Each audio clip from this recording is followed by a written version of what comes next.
Marilah kita mengambil pengajaran daripada kumpulan Islam yang disifatkan oleh Allah Subhanahu wa taala menjadi orang-orang yang beriman yang sebenar. Walladzina amanu wa hajaru wa jahadu fi sabilillah. Walladzina awaw wa nasaru. Ulaika humul mu'minuna haqqan. Lahum maghfiratun wa rizqun karim. Dan orang-orang yang beriman, yang berhijrah dan berjihad pada jalan Allah, dan orang-orang yang memberi pertolongan dan perlindungan kepada saudara-saudara mereka yang berhijrah. Mereka itulah orang-orang beriman yang sebenarnya. Bagi mereka keampunan dan rezeki yang mulia. Melibatkan dua kumpulan umat Islam yang dikenali dengan golongan Muhajirin dan golongan Ansar. Golongan Muhajirin ialah mereka yang terpaksa berhijrah dari Mekah ke Al-Madinatul Munawwarah. Setelah mereka 13 tahun bersama-sama Rasulullah sallallahu alaihi wasallam diuji dan dicoba dengan kesusahan, kepayahan dan kezaliman. Ada yang mati dibunuh, ada yang diseksa dengan berbagai-bagai cara yang menakitkan tubuh badannya dan hartanya. Allah menguji mereka menjadi syarat untuk menjadikan orang-orang yang beriman yang sebenar. Kerana Allah Subhanahu wa taala berfirman, "Ahasiban nasu an yutraku an yaqulu amanna wa hum la yuftanun. Wa laqad fatanna alladhina min qablihim. فَلَيَعْلَمَنَّ اللَّهُ الَّذِينَ صَدَقُوا وَلَيَعْلَمَنَّ الْكَاذِبِينَ." Yang bermaksud, adakah manusia menyangka sudah cukup apabila mereka telah berkata, kami adalah orang-orang yang sudah beriman, kami sudah beriman, padahal mereka belum dicuba dan diuji. Sesungguhnya Allah menguji orang-orang yang beriman di zaman dahulu bersama dengan rasul-rasul mereka. Maka benarlah apa yang ada dalam ilmu Allah. Orang yang benar-benar beriman dan orang yang bohong beriman. Allah menjanjikan kepada sesiapa yang Islam dan beriman kemenangan dunia dan kemenangan di hari akhirat. Janji Allah adalah perkara yang sangat mahal, bukan perkara yang murah. Hanya mereka yang tahan diuji sahaja, bersedia untuk menghadapi segala kesusahan dan kepayahan. Ketahanan uji itu ialah kerana iman yang sebenar. Walaupun Allah Subhanahu wa taala berkuasa untuk membinasakan musuh-musuhnya dan memberi kemenangan kepada Islam dalam sekelip mata, kerana urusan Allah itu mengikut kehendaknya dan kuasanya. Innama amruhu idza arada syai'an an yaqula lahu kun fayakun. Sesungguhnya urusan Allah itu, apabila dia menghendaki sesuatu, cukup dengan dia berfirman saja jadi. Maka jadilah apa yang dikehendaki oleh Allah Subhanahu wa taala. Tetapi jadinya kemenangan Islam itu dengan diuji terlebih dahulu. Mereka yang hidup beriman bersama dengan Rasulullah SAW, walaupun diuji dan dicoba, mereka tetap percaya kepada janji Allah Subhanahu wa taala. Apabila Khabbab bin Al-Arat radhiyallahu an dan rakan-rakannya yang baru bebas daripada diseksa oleh musuh-musuh Islam, Khabbab menemui Rasulullah sallallahu alaihi wasallam ketika berteduh di bawah bayangan Kaabah. Khabbab berkata, "Ala tad'u lana? Ala tastansiru lana?" Mengapa Rasulullah tidak berdoa untuk kemenangan dan kebebasan kita? Mengapa Rasulullah tidak memohon pertolongan daripada Allah? Jawab Rasulullah sallallahu alaihi wasallam, "Wahai Khabbab, sesungguhnya pengikut-pengikut nabi-nabi zaman dahulu ada di antara mereka yang ditimbus ke dalam tanah, dibelah jasad dengan gergaji sehingga terbelah dua, jasadnya jatuh ke bumi. Disikat tubuhnya dengan sikat besi yang meluruhkan kulit, daging dan uratnya. Mereka tidak berganjak dengan percaya kepada Allah dan janji Allah.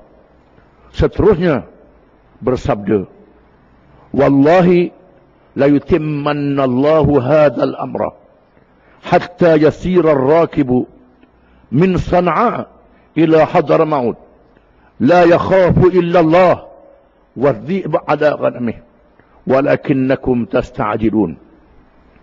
Demi sesungguhnya Allah akan menyempurnakan urusan agama ini yang mesti mendapat kemenangan, sehingga apabila berlakunya kemenangan Islam, berlakunya keamanan, sehingga orang yang musafir yang jauh daripada San'a ke Hadramaut tidak takut lagi kepada penjenayah, kepada orang-orang yang jahat yang mengganggu mereka di tengah jalan, malaikat serigala yang mengganggu kambing, tetapi kamu adalah orang-orang yang kokoh.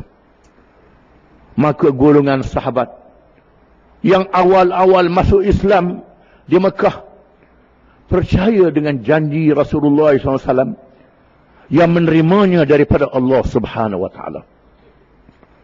Adapun pemimpin-pemimpin Mekah tidak percaya kepada janji ini, walaupun mereka tahu Rasulullah adalah seorang yang benar, seorang yang amanah. Mereka menegaskan sebagaimana yang dinyatakan oleh Al-Quranul Karim, wa qalu inna tabi'il huda ma'aka nutakhassaf min ardina awalam numakkin lahum haraman aminan yujba ilaihi samaratu kulli syai' rizqan min ladunna walakinna aktsarahum la ya'lamun. Dan mereka itu, yakni pemimpin-pemimpin Mekah, berkata, "Wahai Muhammad, sekiranya kami ikut petunjuk Islam yang kamu bawa ini, nascaya Mekah akan diserang dan dibinasakan oleh musuh." Adakah mereka tidak sedar? Kami Allah yang meletakkan mereka di tanah yang aman ini. Diberi kepada mereka rezeki buah-buahan yang melimpah ruah, datang dari seluruh pelosok dunia, tetapi mereka adalah orang-orang yang tidak mengerti. Apabila pemimpin-pemimpin Mekah tidak bersedia untuk menerima Islam, dijadikan agama yang memerintah di Mekah, kerana takutkan serangan musuh kuasa-kuasa besar yang datang dari seluruh pelosok dunia, maka Nabi SAW mencari pemimpin-pemimpin kabilah Arab yang datang mengerjakan haji di Mekah. Walaupun mereka dalam keadaan jahiliah, mereka tetap menunaikan haji secara jahiliah.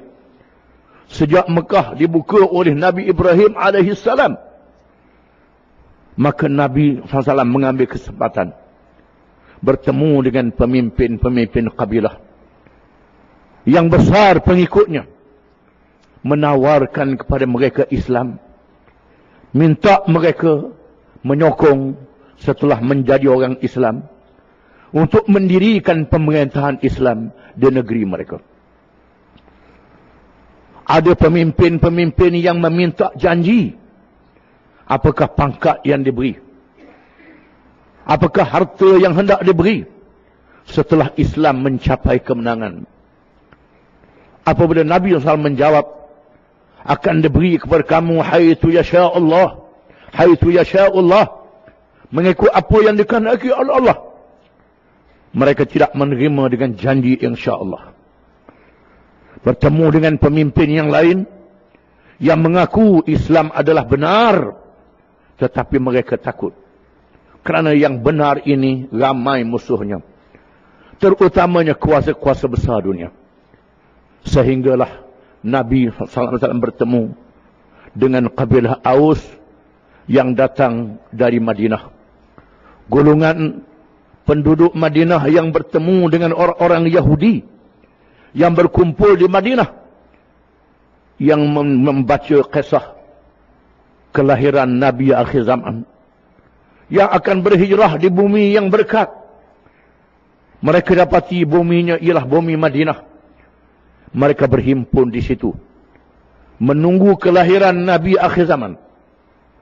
Perbualan, ucapan, syarahan dan pengajian ulama-ulama Yahudi didengari oleh pemimpin-pemimpin Aus dan Khazraj.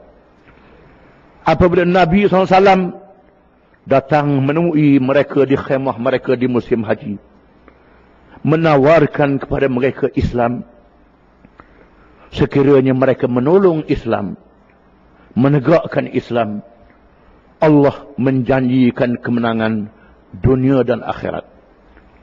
Pemimpin Aus dan Khazraj beriman dengan apa yang didengari daripada golongan ahli kitab. Mereka berkata, inilah Rasul yang ditunggu, yang dinanti. Lalu mereka diajak oleh Nabi SAW supaya melafazkan bai'ah dan berjanji, bai'uni ala sam'i wa ta'ati fil nasati wal kasal, wa ala nafaqati fil usri wal yusr, wa ala al-amri bil ma'ruf wa nahyi 'anil munkar, wa ala an taqumu fil ولا تأخذكم في الله لومة لائم وعلى أن تنصروني وتمنعوني إذا قدمت إليكم مما تمنعون منه أهليكم وأموالكم فلكم الجنة. Yang bermaksud, aku minta kamu berjanji kepada aku, wahai pemimpin-pemimpin Madinah, mentaati perintahku di masa rajin dan malas, menyumbangkan derma hartamu di masa senang dan susah, menyuruh kepada yang baik dan mencegah kemungkaran, bangun dengan berani bersama dengan aku, menyatakan yang benar daripada Allah, tidak peduli celaan orang yang mencela, dan berjanji untuk mempertahankan aku dan melindungi aku bila aku tiba ke negeri kamu, sebagaimana kamu mempertahankan keluarga kamu dan harta benda kamu. Allah menjanjikan syurga kepada kamu. Di mana rombongan Madinah ini berbai'ah, berjanji setia kepada Nabi SAW. Maka lahirlah kumpulan yang kedua, iaitulah golongan Ansar yang pulang ke Madinah dengan iman yang sebenar, dan mereka menunaikan iman itu dengan harta benda dan perjuangan mereka, yang mengorbankan para syuhada, yang mengorbankan harta yang banyak. Mereka lah dua golongan yang beriman yang sebenar, Muhajirin dan Ansar. Sekiranya kita mahu menjadi orang-orang beriman yang sebenar, hendaklah mengikut contoh dan tuladan mereka. A'udzu billahi minasy syaithanir rajim. Udina lil ladzina yuqataluna bi annahum zulimu wa inna Allah ala nasrihim laqadir. Alladzina ukhrijuu min diyarihim bighairi haqq illa an yaqulu rabbuna Allah ولولا دفع الله الناس بعضهم ببعض لهدمت صوام وبيع وصلوات ومساجد يذكر فيها اسم الله كثيرا ولا ينصرن الله من ينصره إن الله لقوي عزيز الذين إن مكناهم في الأرض أقاموا الصلاة وآتوا الزكاة وأمروا بالمعروف ونهوا عن المنكر ولله عاقبة الأمور. Yang bermaksud diizinkan kepada mereka yang diperangi dan diunyanyai. Sesungguhnya Allah Maha berkuasa untuk memberi pertolongan kepada mereka. Mereka itu ialah orang-orang yang dihalau dari tanah air mereka negeri Mekah. Tidak ada kesalahan yang dilakukan, melainkan kerana mereka bercakap, Tuhan kami yang memerintah, mentarbiyah kami ialah Allah. Kalau sekiranya Allah tidak menjadikan manusia yang beriman berlawan dengan yang menentangnya, nascaya dibinasakanlah rumah-rumah ibadat penganut Yahudi, gereja-gereja Kristian dan tempat-tempat sembahyang dan masjid-masjid yang disebut di dalamnya nama-nama Allah. Demi sesungguhnya Allah menolong sesiapa yang menolong agamanya, dan Allah itu maha kuat lagi maha perkasa. Orang-orang yang kami berikan kepada mereka kuasa memerintah negeri, mereka mendirikan sembahyang, mereka menunaikan zakat, mereka menyuruh kepada yang baik, dan mereka mencegah kemungkaran. Bagi Allah sahajalah akibat segala urusan. Barakallahu